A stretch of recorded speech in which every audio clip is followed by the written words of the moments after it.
The Syndrome Bab 3 Kuasa Tuhan. Kepala Cynthia ditutup kain hitam, mulut pun demikian, serta tangan diikat di lengan kursi, apalagi kedua kakinya. Jika tak ingin tersungkur dari kursi itu, dia harus diam tanpa gerak sedikit pun. Namun Cynthia sudah lelah. Perut keroncongan pun tak dapat ditahan. Kewarasannya kembali lenyap. Dia tidak peduli jika harus tersungkur karena berusaha memberontak dari perlakuan orang misterius. Wanita dengan rambut sepunggung itu harus mengerahkan seluruh tenaga dan menggoyang-goyangkan tubuh. Itu seperti bagaimana dia melenggak-lenggokkan tubuhnya saat bersenang-senang di kelab malam. Ternyata kelenturan itu juga berguna, sehingga yang terjadi kursi menggelepar ke sebelah kanan. Begitupun tubuhnya ikut roboh. Mungkin sebaiknya suara yang keluar dari mulut Cynthia diartikan sebagai ungkapan atau permintaan tegas atas keinginan dibebaskan dari segala belenggu dan siksa yang telah sekian jam dia alami. Ruangan sempit tempatnya disekap hanya diterangi cahaya lampu minyak remang-remang. Namun, dari celah-celah kecil kain yang menutupi kepalanya, dia melihat cahaya terang dari ruangan di depan. Derap sepatu pantofel yang telah beberapa hari ini selalu menghiasi telinganya kembali terdengar. Tidak salah lagi, suara langkah itu menandakan kedatangan lelaki misterius yang telah merusak segel kesuciannya, membobol seolah permainan sepak bola yang bisa terus dimasuki berkali-kali. Meski melakukan pelanggaran, dia tak peduli dan tetap maju sebagaimana hasrat telah memenuhi akalnya. Suara Cynthia makin lantang meski tak dapat menyuarakan huruf-huruf lain. Kembali dia menggerakkan tubuh lebih kuat. Kursi yang bergerak menghasilkan suara karena beradu dengan lantai kumuh yang di setiap sudut dipenuhi kotoran tikus dan semacamnya. Derap sepatu tak lagi terdengar, tetapi Cynthia mengetahui lelaki tersebut telah berdiri di hadapannya. Sangat jelas terlihat karena cahaya yang dia saksikan dari celah kain tiba-tiba menggelap, yang artinya tertutupi tubuh lelaki itu. Cynthia mendongak, tetapi belum jelas wajah lelaki itu karena ruangan tempatnya berada kekurangan cahaya. Sialnya, dia merasakan sepatu menginjak lehernya.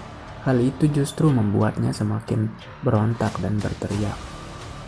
"Hei, diam!" bentak lelaki itu. Terkesiap, air mata kembali menetes. Cynthia heran, sebetulnya dia tidak pernah takut dengan hal apapun. Namun, sepertinya Tuhan telah menghukumnya atas semua yang dia perbuat selama ini. Justru Tuhan tidak terpikir sebagai zat maha baik baginya. Sebaliknya bahwa Tuhan di pandangannya makin terbayang menyeramkan, seolah penjahat yang selalu membalas semua kelakuannya dengan kejahatan pula. Lelaki misterius meletakkan nampan. Dia sangat mengerti dengan kelaparan yang diderita wanita itu. Aroma nasi goreng yang masih hangat bercampur udang goreng itu menggelitik pernapasan Cynthia. Ditambah aroma jus jeruk yang sangat kental, perutnya merespons secara terus-menerus. Si lelaki membuka kain yang menutupi kepala Cynthia. Akan tetapi, dia tidak dapat melihat wajah lelaki itu karena menggunakan topeng seperti biasa. Kali ini tidak mengenakan jubah hitam, melainkan setelan hitam dengan dalaman berwarna putih. Dada Cynthia kembang kempis. Dia sadar harus mengalihkan perhatian sementara waktu demi bisa menyantap makanan yang tersedia di depannya. Sang lelaki perlahan membuka kain yang membekap mulut Cynthia, tetapi jerat di kaki dan tangan justru tetap dibiarkan. Bahkan posisi kursi masih sama, tergeletak ke sebelah kiri. Dia tidak berniat mengembalikan posisi kursi dan tubuh Cynthia seperti semula. Makan pakai mulut, tidak perlu pakai tangan. Makan selayaknya anjing makan. Ucapan lelaki itu kembali menyentuh sensor amarah di dalam diri Cynthia. Tidak salah lagi, hanya lelaki biadab yang berlaku kasar dan kurang ajar. Setidaknya seperti itulah bagi Cynthia.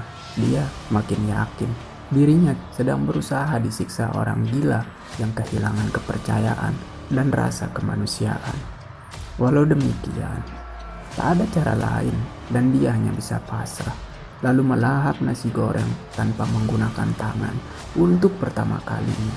Cynthia menjadi anjing yang terkurung di sangkar besi, tinggal bersama pemilik tak berhati, tak berperi kemanusiaan. Mungkin Cynthia sudah dianggap anjing oleh lelaki itu, bukan manusia. Tak lama kemudian, Cynthia merasa kenyang. Nasi goreng itu tersisa cukup banyak. Namun Cynthia tak bisa menghabiskannya karena dia tak biasa menjadi anjing. Lagi pula, mungkin lebih banyak nasi yang berserakan daripada yang masuk ke dalam perut. Dia gagal menjadi anjing karena makan pun tak sebersih yang dilakukan hewan berkaki 4 itu. Minum, lirih Cynthia dengan napas yang masih tak beraturan. Lelaki berwajah tegas yang duduk di ranjang itu pun menghampirinya, lalu memberikan gelas yang di dalamnya telah tersedia sedotan untuk membantu Cynthia mengisap jus. Tampaknya Cynthia sangat haus. Jus habis dalam hitungan detik. Cynthia memutar bola mata ke sudut pelupuk, merasa punya kesempatan. Dia menggigit tangan lelaki itu hingga pekikan menggema di ruangan. "Wanita goblok," jerit lelaki itu dengan nada amarah. Cynthia cukup terpuaskan dengan sikapnya itu. Tentu dia tahu risikonya karena telah berani melakukan hal yang membuat lelaki itu marah. Rambut Cynthia dijambak, lalu kepalanya dibenturkan di lantai. "Berani-beraninya kamu." "Siapa kamu?" Cynthia tak gentar, sambil menahan rasa takut dan kegelisahan jikalau tiba-tiba lelaki itu berniat membunuhnya di tempat. Dia harus mengetahui siapa lelaki itu dan apa motifnya memperkosa bahkan menyiksanya. Si lelaki menjauhi Cynthia lalu berhenti di mulut pintu. "Selamanya kamu tidak akan tahu siapa saya, dan selamanya kamu akan berada di neraka ini. Tenang saja, saya tidak akan membiarkanmu membusuk kelaparan. Saya akan selalu memberimu makan yang cukup, tapi perlahan kewarasanmu akan lenyap hingga menjadi gila. Itu lebih baik." "Hei, siapa kamu? Anjing!" Sang lelaki lenyap di ruangan berikutnya. Lampu tiba-tiba padam. Cynthia terus berteriak, tetapi tak satu pun yang bisa mendengarnya di tengah hutan yang tiada satu manusia pun kecuali dia dan lelaki itu. Cynthia harus pasrah. Jika ada kekuatan luar biasa yang dapat membebaskannya dari tempat kumuh dan gelap itu, Cynthia akan memohon dengan sangat pada sang pemilik kekuatan. Hati kecilnya menyerukan nama Tuhan yang Maha Suci lagi Maha Kuasa. Tidak dimungkiri, meski hatinya kadang menolak percaya pada kuasa Tuhan, Cynthia akhirnya sadar bahwa tiada kekuatan lain yang lebih besar karena bisa membawanya menuju tempat menyeramkan dengan segala penyiksaan yang menyakitkan. Tubuhnya merasa pegal karena cukup lama berbaring dengan tangan dan kaki yang diikat pada kursi. Masalah lain datang menghampiri. Dia merasa gatal di bagian leher. Bagaimana caranya dia bisa menggaruk bagian yang sulit dijangkau? Mustahil itu bisa dilakukan sebelum tangannya benar-benar terlepas dari jerat. Tidak hanya itu masalahnya, laba-laba merayapi lengannya. Kecoa berjalan ke sana kemari di permukaan kulit, mondar-mandir melalui bahu kepalanya. Pergi, pergi, pergi. Untung saja mulutnya tidak kembali dibekap lelaki itu. Dia jadi bisa menyuarakan rasa takut dan jijik karena dua serangga yang sama-sama tak dia sukai mulai berkumpul menggerogoti dirinya. Cynthia menggerak-gerakkan tubuhnya agar dua serangga menjijikkan itu segera pergi, tetapi tak berefek apapun. Tikus pun hadir di depan wajah hingga membuatnya memekik lagi pekak. "Tolong, siapa aja? Tolong saya." Memikirkan dirinya sebatang kara berada di gubuk tengah hutan, Cynthia teringat kehidupannya yang telah lama hancur. Ibunya meninggal dunia saat dia duduk di bangku SMA. Ayahnya menikah lagi dengan wanita yang sama sekali tak peduli padanya. Dia frustrasi, lalu meninggalkan bangku sekolah hingga tersesat di dunia hitam hingga sekarang. Dia mulai berusaha seorang diri memenuhi kebutuhan hidup. Awalnya bekerja sebagai bartender di sebuah bar demi bisa membiayai sekolah adiknya. Sungguh malang, tetapi perjuangannya patut diacungi jempol. Dia tak menyerah pada takdir yang senantiasa tertawa di atas penderitaannya. Hingga itulah dia jadi lebih suka dunia malam yang kelam, sendiri dalam kegelapan dan hanyut dalam buaian riuhnya musik pemuas ego. Malam makin dingin. Pohon mengibas, lalu angin bertiup masuk dari ventilasi yang cukup lebar. Cynthia menggigil, tubuhnya bergetar. Tiada kuasa lagi, tiada daya lagi. Matanya terkantuk-kantuk, tetapi dia menahan diri untuk tidak memejam. "Tuhan, apa masih ada ampunan untukku yang berdosa dan hina ini?" katanya dengan suara parau lagi lirih seiring air mata mengalir di sudut netra. "Apa masih bisa aku diampuni? Apa masih bisa aku dekat denganmu?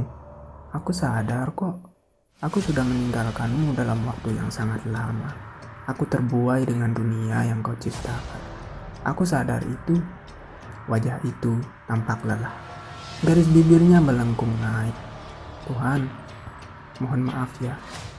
Ampuni aku. Setelah bebas dari sini, aku berjanji akan menemuimu. Berjanji akan beribadah padamu, berjanji akan melakukan kewajibanku." Tangis di ruangan gelap gulita itu makin pecah. Sunyi yang teramat sirna seketika, dan tangis Cynthia sesekali tertahan. Kain yang mengikat tangannya terlepas dengan sendirinya. Itu terjadi bukan tanpa penjelasan, tetapi sedari beberapa saat yang lalu, kain itu perlahan-lahan melonggar akibat pemberontakan yang Cynthia lakukan. Cynthia terbebas, tetapi dia tidur amat pulas karena kantuk dan lelah tak dapat ditoleransi.